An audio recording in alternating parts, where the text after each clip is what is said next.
નકરું કેમિકલ મારે તો કેમિકલ નહીં મારવાનું, એમાં પેલા પાણામાં કેમિકલ આવે છે આમાં, અને બીજામાં માલ ચાંદવાનો આવે છે એના પ્રમાણે પછી થોડુંક કેમિકલ આવે એટલે કે મોંઘું ન પડે. તમે જોઈ લો અહીંયા પણ પીઓપી કરીને કરવામાં આવી છે ને બધું કટિંગ હજી બાકી છે. ભારત એની આ ઝેણી છે ને, આ ઝેણી એના માલ બનાવવાનો હોય છે, કારણ કે કેમિકલમાં ઝેણી આવે છે ને આ 2 ભારત પૂરા થઈ ગયા છે તો હજી જમવા ગયા છે કારીગર, બીજા કારીગર આવે છે. સારું થઈને આટલું ને આપણે ફરીનો એક વિડીયો ઉતારશું, કારણ કે ઉપર 2 બાથરૂમ ને તમે જોઈ લેજો. અહીંયા બાથરૂમમાં લાદી પણ ટાઇલ્સ પણ છોડવાની છે. અહીંયા પણ મારી દીધી છે કે આ રીતનો કાયતરો હોય તો મેં કાયતરો દેખાડી દેવી, કારણ કે આ જોઈ લો આ કાયતરો લ્યો ને એ 2 તારે મારવામાં આવે, કારણ કે આની તો નહીં મારવાનું. અહીંયા ખાલી જગ્યા પડી આપણે માલ મારવાનો આવે છે. માલ શું કારણે મારવાનું તમને પેલા કહી દીધું, કારણ કે આ પથ્થરીઓ ને ઉપર બહાર કાઢવાનો હોય છે ને અહીંયા કઈ પાડવાનું હોય, કારણ કે અંદરની ભાગમાં અહીંયા દરવાજો ખુલશે અને અહીંયા પણ અંદરના ભાગનો દરવાજો ખુલશે.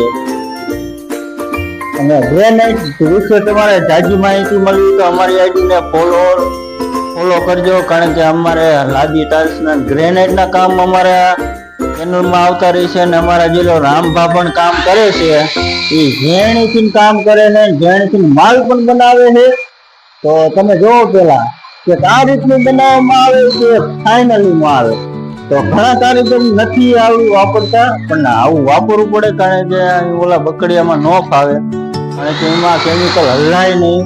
એટલે કે આમાં આ રીતનું કેમિકલ બનાવવાનું પેલા કહી દીધું તમને. અહીંયા કણે સેન્ડવિચ પગથિયા પણ આવે છે, અને આપણે સુરેન્દ્રનગર રતનપુરમાં ફાઇનલ અંબાજીમાંના ચોક પાસે કામ આલે છે, તમે જોઈ લેજો. કારણ કે આ બંગલાનું કામ મોટું છે અને આપણે 3જા માળે પણ પહોંચી ગયા. 3જા માળે પણ આપણે લાદી છોડવાની છે, કારણ કે અહીંયા કણે આવે છે, આમાં પણ લાદી આવે છે. તમે જોઈ લો અહીંયા પણ સંડાસ બાથરૂમ છે, અહીંયા કણે પણ એક બનાવવામાં આવ્યું છે નાનું ઓલું. તમે જોઈ લો આ સુરેન્દ્રનગરનો નજારો, એવો નજારો છે. ફૂલ અત્યારે તડકો છે, તો સુરેન્દ્રનગરનું પબ્લિક આપણને લાઈક કોમેન્ટ ને સબસ્ક્રાઇબ કરે તો આપણે આવા વિડીયો કન્ટિન્યુ રાખશું ચાલુ. તો અમારી આઈડીને લાઈક કોમેન્ટ ને સબસ્ક્રાઇબ કરવાનું ન ભૂલતા, અને કડિયા કામના વિડીયો જોવા માટે કોમેન્ટ કરવાનું. જોઈ લો સુરેન્દ્રનગરનો નજારો, આ છે રતનપુરનો નજારો. જોઈ લો સોલાર ને